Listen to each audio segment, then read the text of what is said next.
In week 4, the quote I've chosen is where Frederick gets like chased. Frederick from the institute, and well, it becomes painfully clear that he is not accepted for who he is.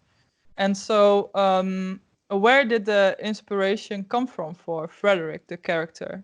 Yeah, Frederick was very difficult for me to write, and I just kept thinking about, there's a line much later in the book, like what the war did to dreamers, and you just wonder.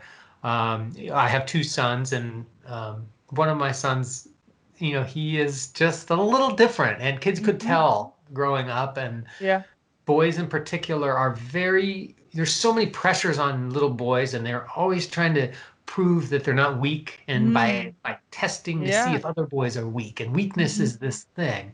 And thankfully it's not the bullying, there's a lot more consciousness about bullying now, and my son never went through anything like Frederick goes through. But I just started to wonder, what would it be like to be a dreamy boy who loves birds and is conflict averse and maybe a little anxious, and what does that look like when your parents want you to go to some incredibly competitive academy where half the boys are expected to be driven out of the student body to make these horrific games, horrifically violent games, to try to drive so-called weakness out. And what is weakness? Like, why do we value certain things as strength and other things as weakness?